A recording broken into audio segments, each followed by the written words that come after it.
India versus Afghanistan test മാച്ചിലെ ആദ്യ ദിവസത്തിൽ ഇന്ന് ഇന്ത്യ വളരെ നല്ലൊരു പ്രകടനമാണ് കാഴ്ചവെച്ചത്.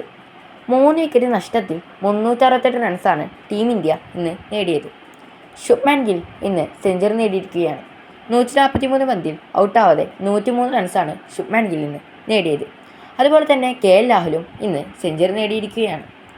165 പന്തിൽ 100 റൺസാണ് KL രാഹുൽ ഇന്ന് നേടിയത്. ഋഷഭ് പന്ത് ഇന്ന് ഔട്ടാവാതെ 70 പന്തിൽ 50 റൺസ് നേടി. അതുപോലെ തന്നെ സായ് സുദർശൻ ഇന്ന് 104 പന്തിൽ 81 റൺസ് നേടി. അദ്ദേഹം ഇന്ന് വളരെ നല്ലൊരു പ്രകടനമാണ് കാഴ്ചവെച്ചത്. യശസ്വി ജയ്സ്വാൾ ഇന്ന് 32 പന്തിൽ 24 റൺസാണ് നേടിയത്. അങ്ങനെ ഇന്ത്യ ഇന്ന് 368 എന്ന സ്കോറിലേക്ക് എത്തി.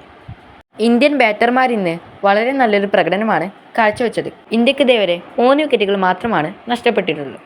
അപ്പോൾ വീഡിയോ അവസാനിക്കുകയാണ്. ചാനൽ സബ്സ്ക്രൈബ് ചെയ്യാനും ലൈക്ക് ചെയ്യാനും മറക്കല്ല.